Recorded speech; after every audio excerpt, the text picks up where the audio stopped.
In the name of Allah, the most merciful, the most compassionate. Sahih Bukhari Hadith 59. Narrated Abu Huraira. While the Prophet was saying something in a gathering, a Bedouin came and asked him, when would the hour, doomsday, take place? Allah's apostle continued his talk. So some people said that Allah's apostle had heard the question, but did not like what that Bedouin had asked. Some of them said that Allah's apostle had not heard it. When the Prophet finished his speech, he said, "Where is the questioner who inquired about the hour, doomsday?" The Bedouin said, "I am here, O Allah's apostle." Then the Prophet said, "When honesty is lost, then wait for the hour, doomsday." The Bedouin said, "How will that be lost?" The Prophet said, "When the power or authority comes in the hands of unfit persons, then wait for the hour, doomsday." Sahih Bukhari Hadith 60. Narrated Abdullah bin Amr. Once the Prophet remained behind us in a journey. He joined us while we were performing ablution for the prayer, which was overdue. We were just passing wet hands over our feet and not washing them properly. So the Prophet addressed us in a loud voice and said twice or thrice, "Save your heels from the fire." Sahih Bukhari Hadith 61. Narrated Ibn Umar. Allah's apostle said, "Amongst the trees, there is a tree, the leaves which do not fall, and is like a Muslim. Tell me the name of that tree." Everybody started thinking about the trees of the desert areas. And I thought of the date palm tree, but felt shy to answer the others and asked, "What is that tree, O Allah's apostle?" He replied, "It is the date palm tree." Sahih Bukhari Hadith 62. Narrated Ibn Umar. The Prophet said, "Amongst the trees, there is a tree, the leaves which do not fall, and is like a Muslim. Tell me the name of that tree." Everybody started thinking about the trees of the desert areas, and I thought of the date palm tree. The others then asked, "Please inform us what is that tree, O Allah's apostle?" He replied, "It is the date palm tree." Sahih Bukhari Hadith 63. Narrated Anas bin Malik.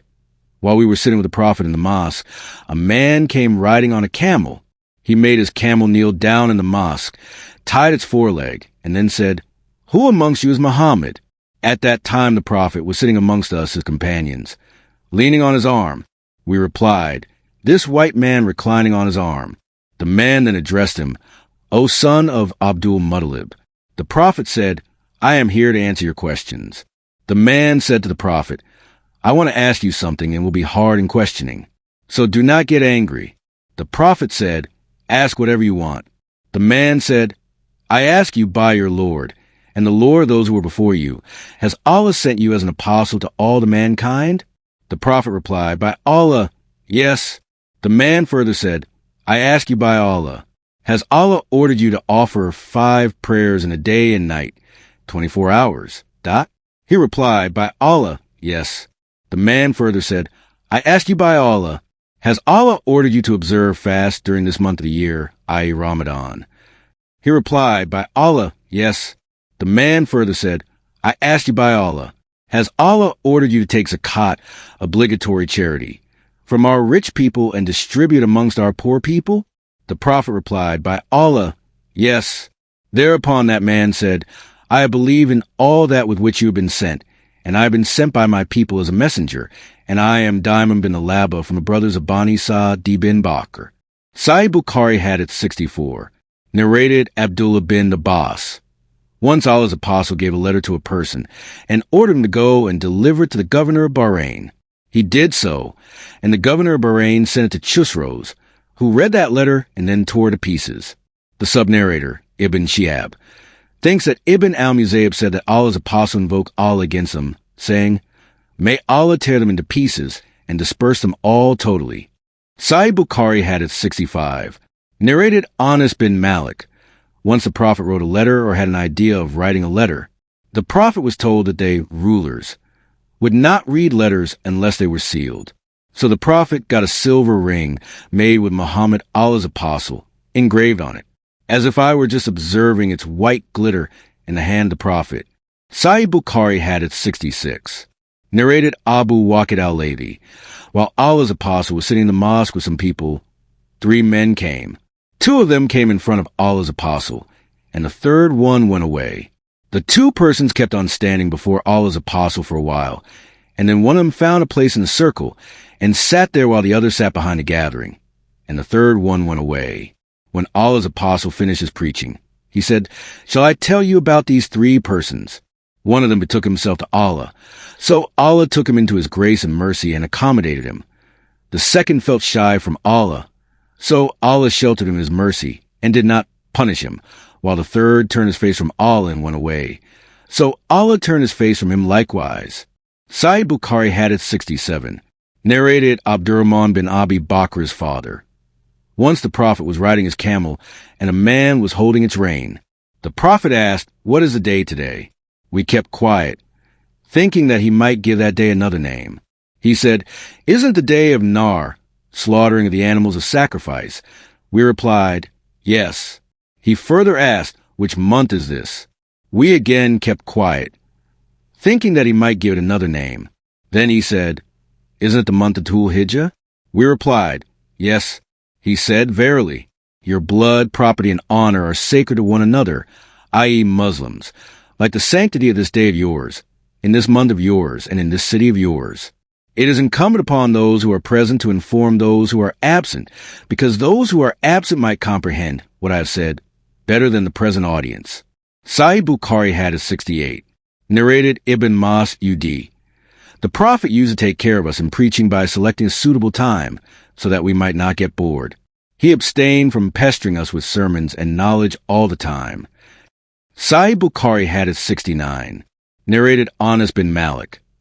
The Prophet said, "Facilitate things to people concerning religious matters, and do not make it hard for them, and give them good tidings, and do not make them run away from Islam." Sahih Bukhari Hadith 70.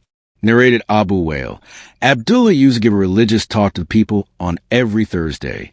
Once a man said, "O Aba Abdurrahman, by Allah, I wish if you could preach us daily." He replied, "The only thing which prevents me from doing so is that I hate to bore you, and no doubt I take care of you in preaching by selecting a suitable time, just as the Prophet used to do with us, for fear of making us bored." Sahih Bukhari Hadith 71. Narrated Muawiyah. I heard Allah's apostle saying, "If Allah wants to do good to a person, he makes him comprehend the religion. I am just a distributor, but the grant is from Allah.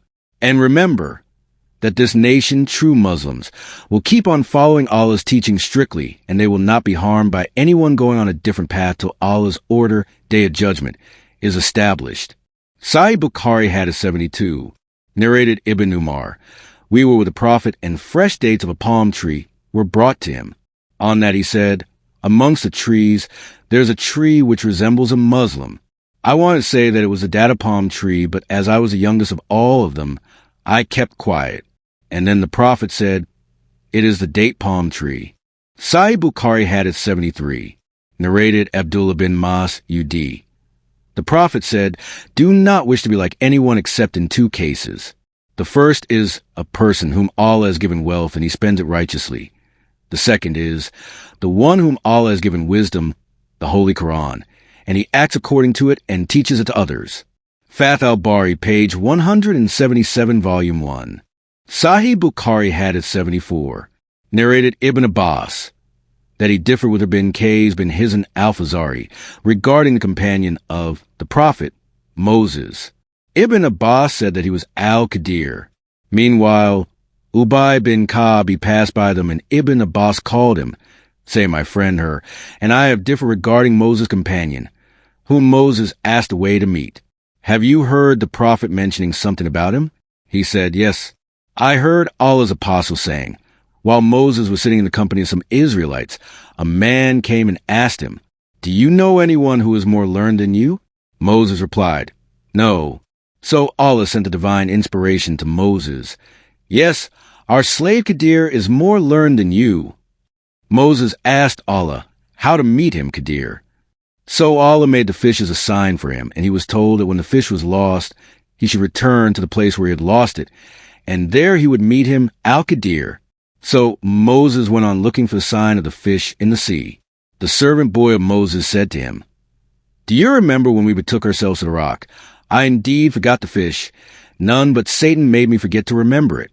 On that Moses said, 'That is what we've been seeking?' 18.64. So they went back retracing their footsteps and found Qadir. And what happened further to them is narrated in the Holy Qur'an by Allah. 18.54 up to 18.82. Sahih Bukhari Hadith 75. Narrated Ibn Abbas. Once the Prophet embraced me and said, "O Allah, bestow on him the knowledge of the book, Qur'an." Sahih Bukhari Hadith 76. Narrated Ibn Abbas. Once I came riding a she-ass and had just attained the age of puberty. Allah's apostle was offering the prayer at Mina. There was no wall in front of him, and I passed in front of some of the row while they were offering their prayers. There I let the she-ass loose to graze and entered the row, and nobody objected to it. Sahih Bukhari Hadith 77. Narrated Mahmud bin Rabi A. When I was a boy of 5, I remember the Prophet took water from a bucket, used for getting water out of a well, with his mouth and threw it on my face. Sahih Bukhari Hadith 78. Narrated Ibn Abbas. That he differed with Ibn Kays bin Hizn al-Fazari regarding the companion of the Prophet Moses. Meanwhile, Ubay bin Ka'b, he passed by them, and Ibn Abbas called him, saying, "My friend, her, and I have differed regarding Moses' companion, whom Moses asked the way to meet. Have you heard Allah's apostle mentioning something about him?" Ubay bin Ka'b, he said, "Yes, I heard the Prophet mentioning something about him, saying, while Moses was sitting in the company of some Israelites, a man came and asked him, 'Do you know anyone who is more learned than you?' Moses replied, 'No.' So Allah sent the divine inspiration to Moses. 'Yes, our slave Qadir is more learned than you.' Moses asked Allah how to meet him, Al-Qadir. So Allah made the fish a sign for him, and he was told when the fish was lost, he should return to the place where he had lost it, and there he would meet him, Al-Qadir. So Moses went on looking for the sign of the fish in the sea. The servant boy of Moses said, 'Do you remember when we betook ourselves to the rock? I indeed forgot the fish. None but Satan made me forget to remember it.' On that Moses said, 'That is what we have been seeking.' So they went back retracing their footsteps and found Qadir. And what happened further about them is narrated in the Holy Qur'an by Allah. 18.54 up to 18.82. Sahih Bukhari Hadith 79. Narrated Abu Musa. The Prophet said, "The example of guidance and knowledge with which Allah has sent me is like abundant rain falling on the earth, some which was fertile soil that absorbed rain water and brought forth vegetation and grass in abundance. And another portion of it was hard and held the rain water, and Allah benefited the people with it, and they utilized it for drinking, making their animals drink from it, and for irrigation of the land for cultivation. And a portion of it was barren, which could neither hold the water nor bring forth vegetation. Then that land gave no benefits. The first is the example of the person who comprehends Allah's religion and gets benefit from the knowledge, which Allah has revealed through me, the prophets, and learns and then teaches others. The last example is that of a person who does not care for it and does not take Allah's guidance revealed through me. He is like that barren land." Sahih Bukhari Hadith 80. Narrated Anas. Allah's apostle said, "From among the portents of the hour are the following -1. Religious knowledge will be taken away by the death of religious learned men. -2. Religious ignorance will prevail. -3. Drinking of alcoholic drinks will be very common. -4. There will be prevalence of open illegal sexual intercourse." Sahih Bukhari Hadith 81. Narrated Anas. I will narrate to you a hadith, and none other than I will tell you about after it. I heard Allah's apostle saying, "From among the portents of the hour are the following -1. Religious knowledge will decrease by the death of religious learned men. -2. Religious ignorance will prevail. -3. There will be prevalence of open illegal sexual intercourse. -4. Women will increase in number, and men will decrease in number so much so that 50 women will be looked after by one man." Sahih Bukhari Hadith 82. Narrated Ibn Umar. Allah's apostle said, "While I was sleeping, I saw that a cupful of milk was brought to me, and I drank my fill till I noticed the milk, its wetness coming out of my nails. Then I gave the remaining milk to Umar ibn al-Khattab." The companions of the Prophet asked, "What have you interpreted about this dream?" "O Allah's apostle," he replied, "it is religious knowledge." Sahih Bukhari Hadith 83. Narrated Abdullah bin Amr bin al-Bais. Allah's apostle stopped for a while near the Jimar at Mina during his last Hajj with people, and they were asking him questions. A man came and said, I forgot and got my head shaved before slaughtering the hadi, sacrificing animal. The Prophet said, there is no harm. Go and do the slaughtering now. Then another person came and said, I forgot and slaughtered the camel before Rami, throwing the pebbles at the Jamra. The Prophet said, do the Rami now and there is no harm. The narrator added, so on that day, when the Prophet was asked about anything, as regard the ceremonies of Hajj, performed before or after its due time, his reply was, do it now, and there is no harm. Sahih Bukhari Hadith 84, narrated Ibn Abbas. Somebody said to the Prophet during his last Hajj, I did the slaughtering before doing the Rami. The Prophet beckoned with his hand and said, there is no harm in that. Then another person said, I got my head shaved before offering the sacrifice. The Prophet beckoned with his hand, saying, there is no harm in that. Sahih Bukhari Hadith 85, narrated Abu Huraira. The Prophet said, religious knowledge will be taken away by the death of religious scholars, ignorance in religion, and afflictions will appear, and harj will increase. It was asked, what is harj, O Allah's apostle? He replied by beckoning with his hand, indicating killing. Fath al-Bari, page 192, volume 1. Sahih Bukhari Hadith 86, narrated Asma. I came to Aisha while she was praying and said to her, what has happened to the people?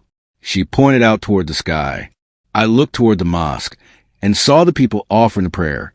Aisha said, Subhanallah. I said to her, is there a sign? She nodded with her head, meaning, yes. I, too, then stood for the prayer eclipse till I became nearly unconscious, and later on I poured water on my head. After the prayer, the Prophet praised and glorified Allah, and then said, just now at this place I have seen what I have never seen before, including paradise and hell.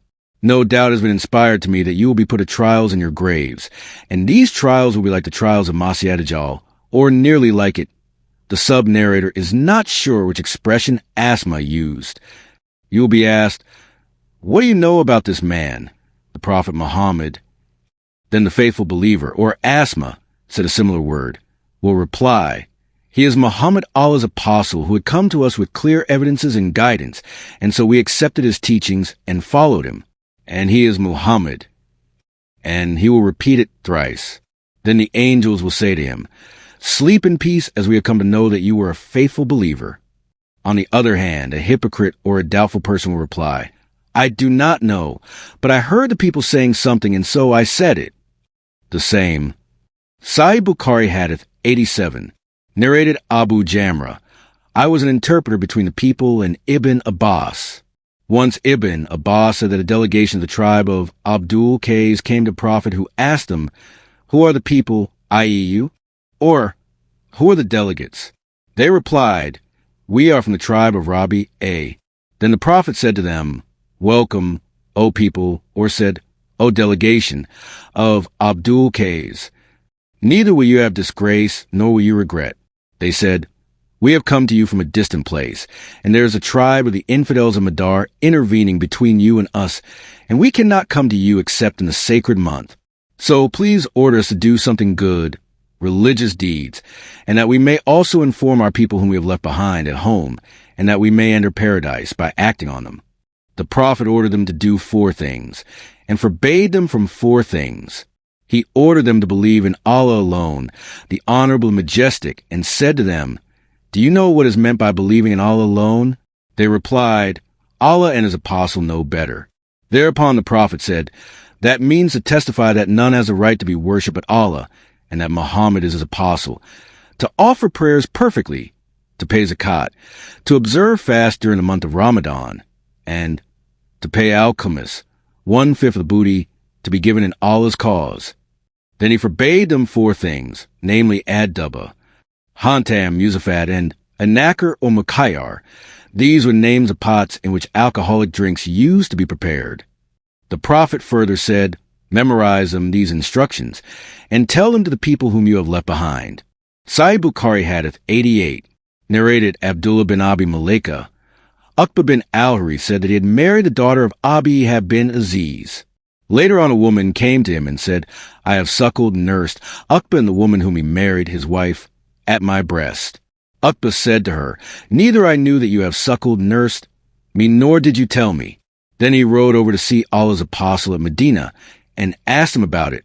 Allah's apostle said, How can you keep her as a wife when it has been said that she is your foster sister? Then Uqba divorced her, and she married another man. Sahih Bukhari Hadith 89. Narrated Umar, my Ansari neighbor from Bani Umayyah bin Zayd, who used to live at Awali al-Medina and used to visit the Prophet by turns. He used to go one day, and I another day. When I went, I used to bring the news of that day regarding the divine inspiration and other things. And when he went, he used to do the same for me. Once my Ansari friend, in his turn, on returning from the Prophet, knocked violently at my door and asked if I was there. I became horrified and came out to him. He said, Today a great thing has happened. I then went to Hafsa and saw her weeping. I asked her, Did Allah's apostle divorce you all? She replied, I do not know. Then I entered upon the Prophet and said while standing, Have you divorced your wives? The Prophet replied in the negative. On what I said, Allahu Akbar, Allah is greater. See Hadith number 119, Volume 3 for details. Sahih Bukhari Hadith 90. Narrated Abu Mas Ud al-Ansari. Once a man said to Allah's apostle, O Allah's apostle, I may not attend the compulsory congregational prayer because so and so, the Imam, prolongs a prayer when he leads us for it. The narrator added, I never saw the Prophet more furious in giving advice than he was on that day. The Prophet said, O people, some of you make others dislike good deeds, the prayers. So whoever leads the people in prayer should shorten it, because among them there are the sick, the weak, and the needy having some jobs to do. Sahih Bukhari Hadith 91. Narrated Zayd bin Khalid al-Yuhani. A man asked the Prophet about the picking up of a lakata, fallen, lost thing. The Prophet replied, Recognize and remember its time, material, and its container, and make public announcement about it for 1 year, then utilize it, but give it to its owner if he comes. Then the person asked about the lost camel. On that, the Prophet got angry and his cheeks or his face became red. And he said, You have no concern with it, as it has its water container and its feet, and it will reach water and eat the leaves of trees till its owner finds it. The man then asked about the lost sheep. The Prophet replied, It is either for you, for your brother, another person, or for the wolf. Sahih Bukhari Hadith 92. Narrated Abu Musa. The Prophet was asked about things which he did not like, but when the questioners insisted, the Prophet got angry. He then said to the people, Ask me anything you like. A man asked, Who is my father? The Prophet replied, Your father is a Dafa. Then another man got up and said, Who is my father, O Allah's apostle? He replied, Your father is Salim Mawla, the freed slave of Shaiba. So when Umar saw that the anger on the face of the Prophet, he said, O Allah's apostle, we repent to Allah our offending you. Sahih Bukhari Hadith 93. Narrated Anas bin Malik. One day Allah's apostle came out before the people, and Abdullah bin Adafa stood up and asked him, Who is my father? The Prophet replied, Your father is Adafa. The Prophet told them repeatedly in anger to ask him anything they liked. Umar knelt down before the Prophet and said thrice, We accept Allah as our Lord and Islam as our religion and Muhammad as our Prophet. After that, the Prophet became silent. Sahih Bukhari Hadith 94. Narrated Anas. Whenever the Prophet asked permission to enter, he knocked the door thrice with greeting, and whenever he spoke a sentence, said a thing, he used to repeat it thrice. See Hadith number 261, Volume 8. Sahih Bukhari Hadith 95. Narrated Anas. Whenever the Prophet spoke a sentence, said a thing, he used to repeat it thrice, so that the people could understand it properly from him, and whenever he asked permission to enter, he knocked the door thrice with greeting. Sahih Bukhari Hadith 96. Narrated Abdullah bin Amr. Once Allah's apostle remained behind us in the journey. He joined us while we were performing ablution for the ASR prayer, which was overdue. We were just passing wet hands over our feet, not washing them properly. So the Prophet addressed us in a loud voice and said twice or thrice, "Save your heels from a fire." Sahih Bukhari Hadith 97. Narrated Abu Burda's father. Allah's apostle said 3 persons will have a double reward. 1. A person from the people of the scriptures who believed in his prophet Jesus or Moses, and then believed in the prophet Muhammad, i.e., has embraced Islam. 2. A slave who discharges his duties to Allah and his master. 3. A master of a woman slave who teaches her good manners and educates her in the best possible way, the religion, and manumits her and then marries her. Sahih Bukhari Hadith 98. Narrated Ibn Abbas. Once Allah's apostle came out while Bilal was accompanying him. He went towards the women, thinking that they had not heard him, i.e. his sermon. So he preached them and ordered them to pay alms. Hearing that, the women started giving alms. Some donated their earrings, some gave their rings, and Bilal was collecting them in the corner of his garment. Sahih Bukhari Hadith 99. Narrated Abu Huraira. I said, "O Allah's apostle, who will be the luckiest person who will gain your intercession on the day of resurrection?" Allah's apostle said, "O Abu Huraira, I have thought that none will ask me about it before you, as I know your longing for the learning of hadiths. The luckiest person who will have my intercession on the day of resurrection will be the one who said sincerely from the bottom of his heart none has the right to be worshipped but Allah." Sahih Bukhari Hadith 100. Narrated Abdullah bin Amr bin al-Dash as, I heard Allah's apostle saying, "Allah does not take away the knowledge by taking it away from the hearts of the people, but takes it away by the death of the religious learned men till when none of the religious learned men remains. People will take as their leaders ignorant persons who when consulted will give their verdict without knowledge. So they will go astray and will lead the people astray." Sahih Bukhari Hadith 101. Narrated Abu Sa'id al-Khudri. Some women requested the Prophet to fix a day for them as the men were taking all his time. On that he promised them one day for religious lessons and commandments. Once during such a lesson the Prophet said, "A woman whose 3 children die will be shielded by them from the hell fire." On that a woman asked, "If only 2 die?" He replied, "Even 2 will shield her from the hell fire." Sahih Bukhari Hadith 102. Narrated Abu Sa'id al-Khudri. As above, the sub-narrators are different. Abu Huraira qualified the 3 children referred to in the above-mentioned hadith as not having reached the age of committing sins, i.e. age of puberty. Sahih Bukhari Hadith 103. Narrated Ibn Abu Malaika. Whenever Aisha, the wife of the Prophet, heard anything which she did not understand, she used to ask again till she understood it completely. Aisha said, once the Prophet said, "Whoever will be called to account about his deeds on the day of resurrection will surely be punished." I said, "Doesn't Allah say, he surely will receive an easy reckoning?" 84.8. The Prophet replied, "This means only the presentation of the accounts, but whoever will be argued about his account will certainly be ruined." Sahih Bukhari Hadith 104. Narrated Sa'idi. Abu Shurayh said, when Amr bin Sa'id was sending the troops to Mecca to fight Abdullah bin Zubair, I said to him, "O chief, allow me to tell you what the Prophet said on the day following the conquest of Mecca." My ears heard and my heart comprehended, and I saw him with my own eyes. When he said it, he glorified and praised Allah and then said, "Allah and not the people has made Mecca a sanctuary." So anybody who has belief in Allah in the last day, i.e. a Muslim, should neither shed blood in it nor cut down its trees. If anybody argues that fighting is allowed in Mecca as Allah's apostle did fight in Mecca, tell him that Allah gave permission to his apostle, but he did not give it to you. The Prophet added, "Allah allowed me only for a few hours on that day of the conquest, and today now, its sanctity is the same valid as it was before. So it is incumbent upon those who are present to convey this information to those who are absent." Abu Shurayh was asked, "What did Amr reply?" He said, Amr said, "O Abu Shurayh, I know better than you in this respect. Mecca does not give protection to one who disobeys Allah, or runs after committing murder or theft, and takes refuge in Mecca." Sahih Bukhari Hadith 105. Narrated Abu Bakr. The Prophet said, "No doubt your blood, property." The sub-narrator Muhammad thought that Abu Bakr had also mentioned, "and your honor, chastity," are sacred to one another, as is the sanctity of this day of yours in this month of yours. It is incumbent on those who are present to inform those who are absent. Muhammad, the sub-narrator, used to say, Allah's apostle told the truth. The Prophet repeated twice, no doubt.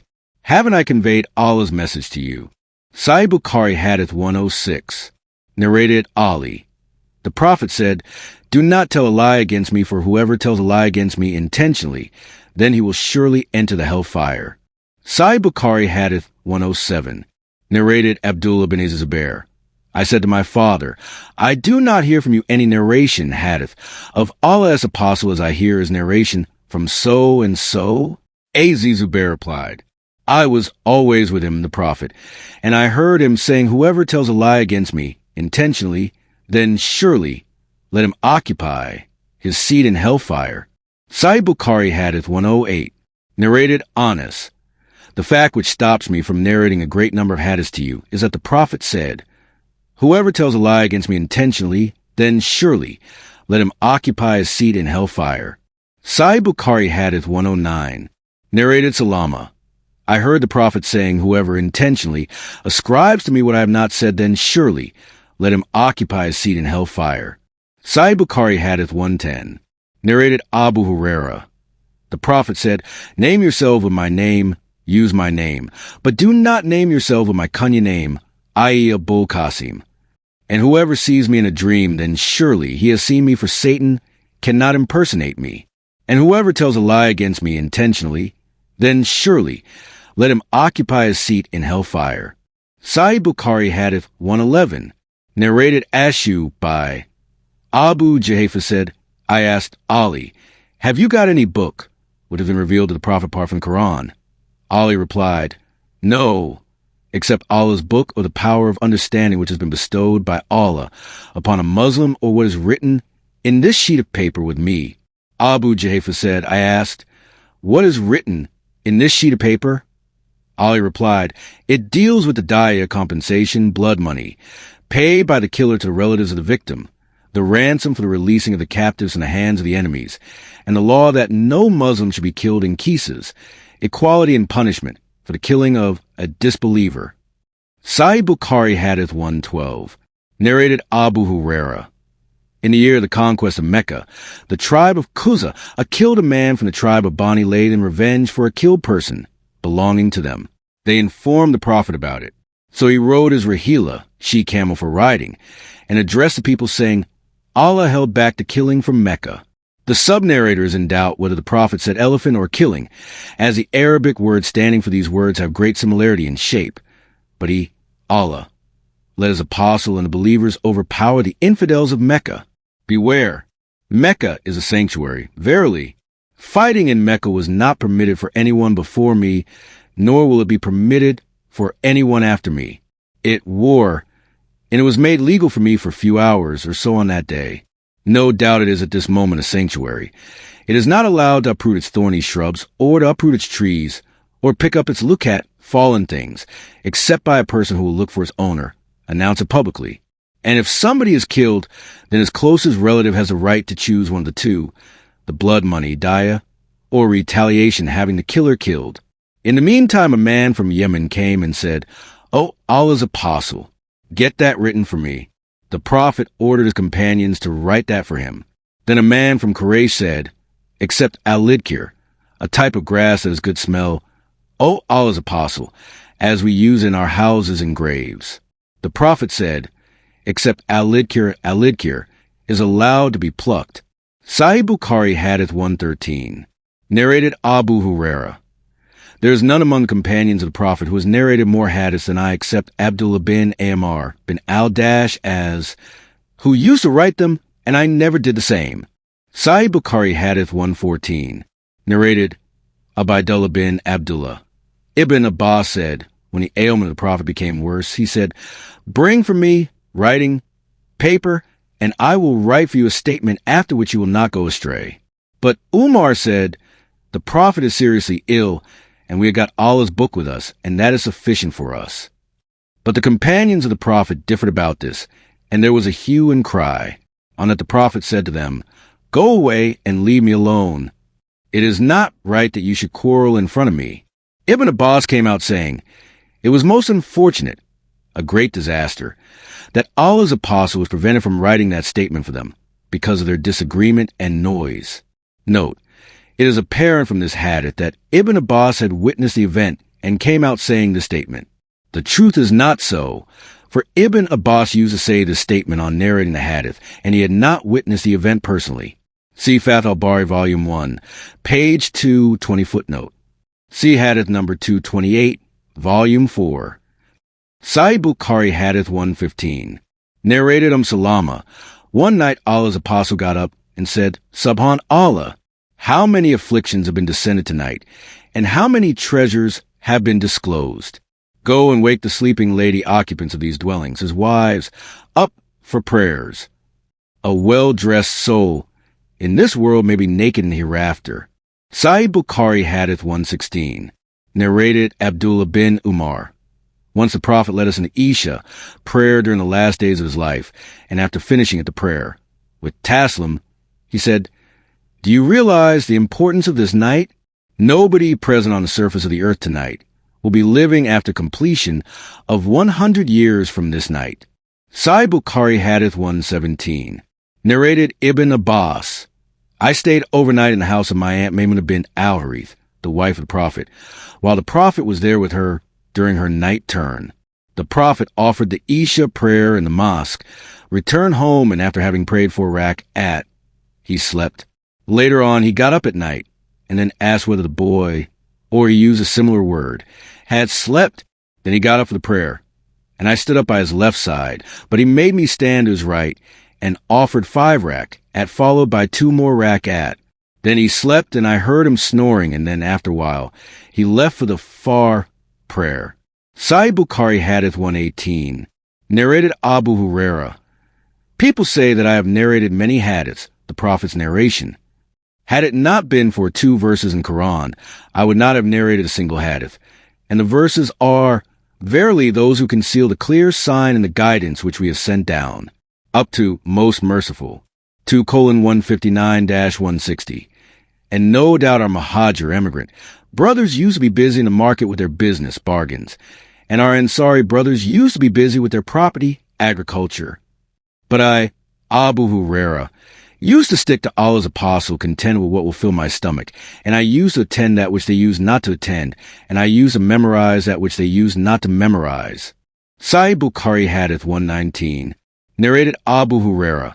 I said to Allah's apostle, I hear many narrations hadiths from you, but I forget them.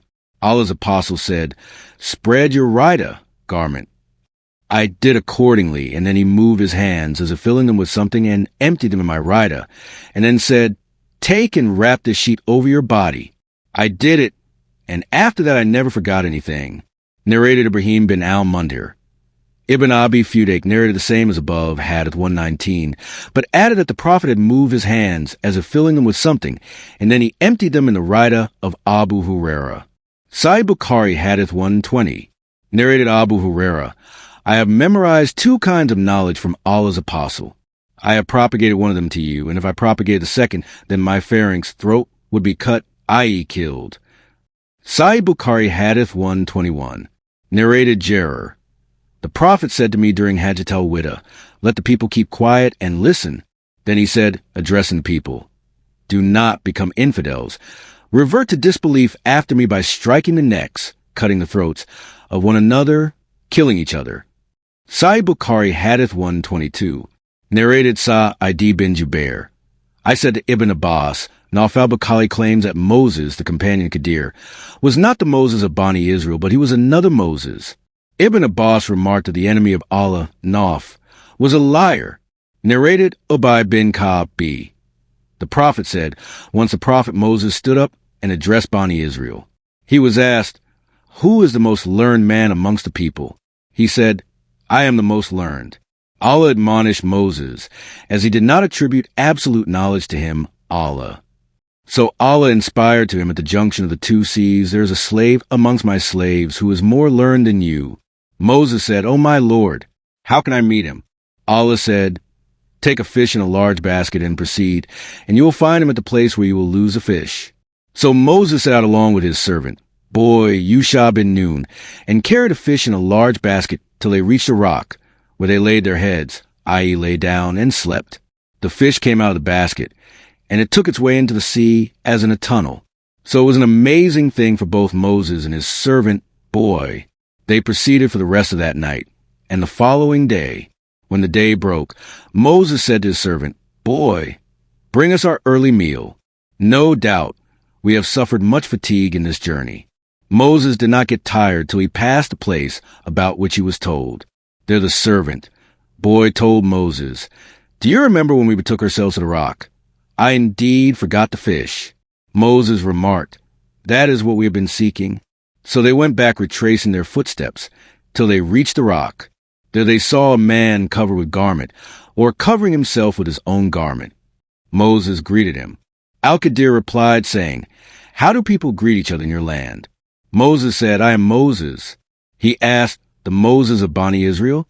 Moses replied in the affirmative and added, may I follow you so that you teach me of that knowledge which you have been taught? Al-Qadir replied, verily, you will not be able to remain patient with me.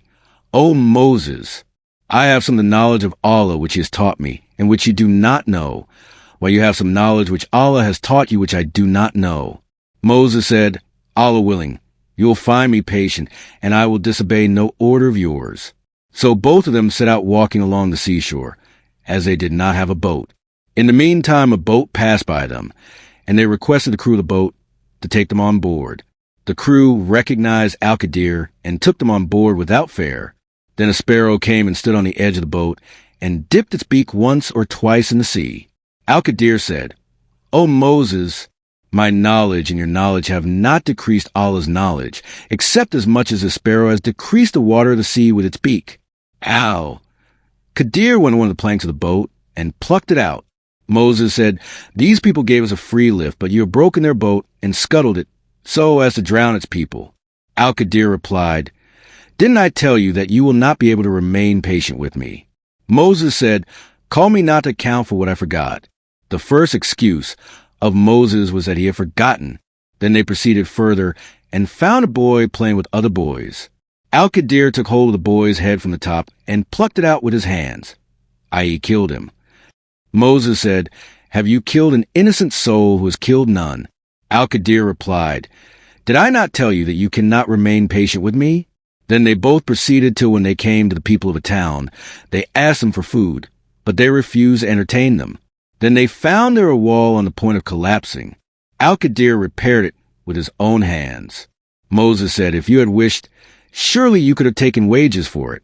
Al-Qadir replied, this is the parting between you and me. The prophet added, may Allah be merciful to Moses. Would that he could have been more patient to learn more about his story with Al-Qadir. Sahih Bukhari Hadith 123. Narrated Abu Musa.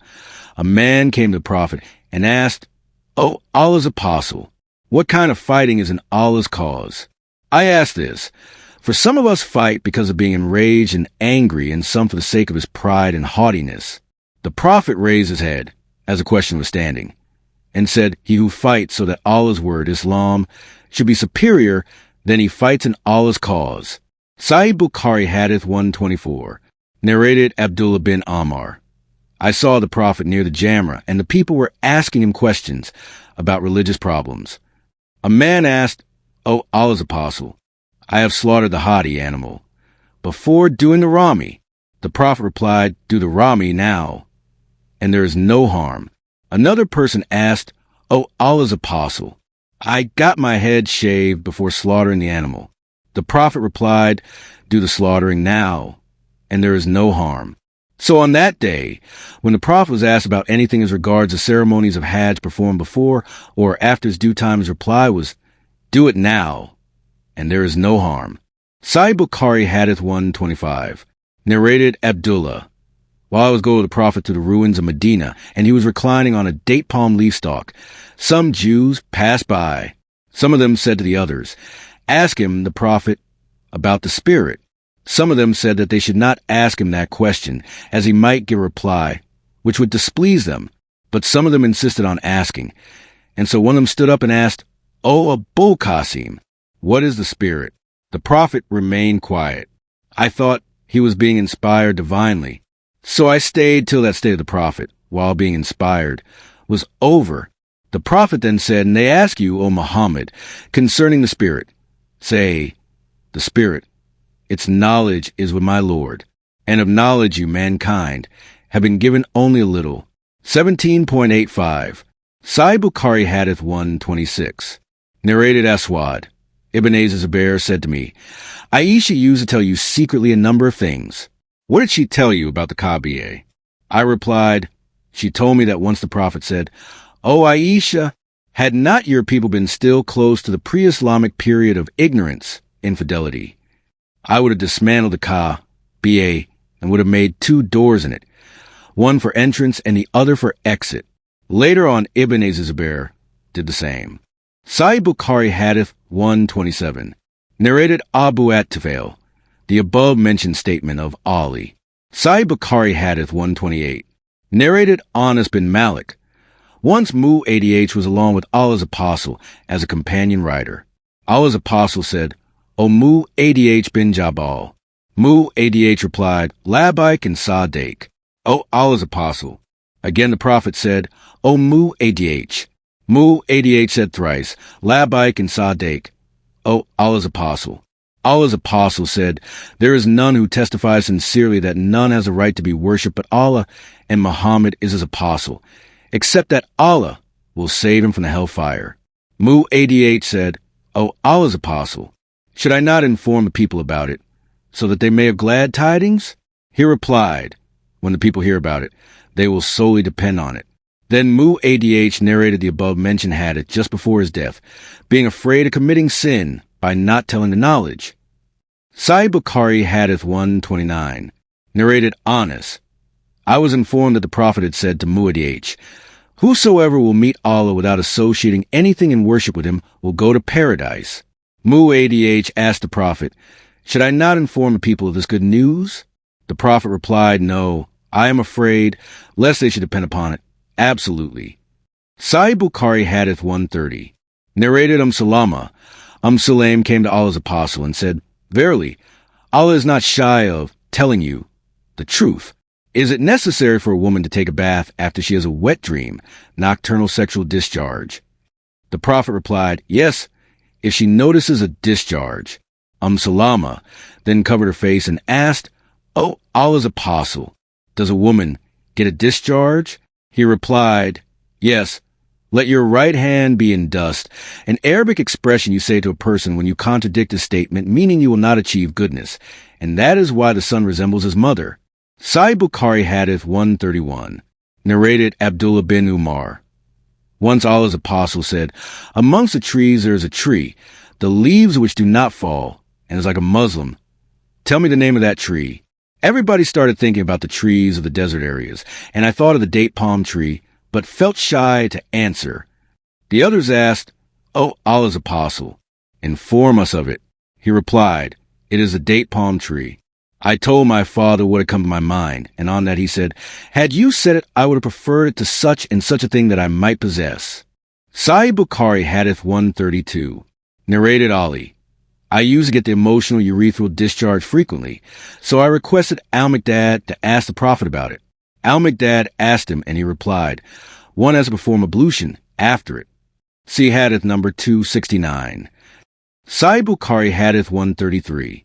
Narrated Nafi. Abdullah bin Umar said, A man got up in the mosque and said, O Allah's apostle, at which place you order us that we should assume the ihram? Allah's apostle replied, The residents of Medina should assure the ihram from Dil Halayfa, the people of Syria from Al-Jufa, and the people of Najd from Karn. Ibn Umar further said, The people consider that Allah's apostle had also said, The residents of Yemen should assume ihram from Yalamlam. Ibn Umar used to say, I do not remember whether Allah's apostle had said the last statement or not. Sahih Bukhari Hadith 134. Narrated Ibn Umar. A man asked the Prophet, What kind of clothes should a muhrim, a Muslim intending to perform Umrah or Hajj, wear? He replied, He should not wear a shirt, a turban, trousers, a head cloak, or garment scented with saffron or wars, kinds of perfumes. And if he has no slippers, then he can use cuffs. socks made from thick fabric or leather, but the socks should be cut short so as to make the ankles bare. See Hadith number 615, Volume 2.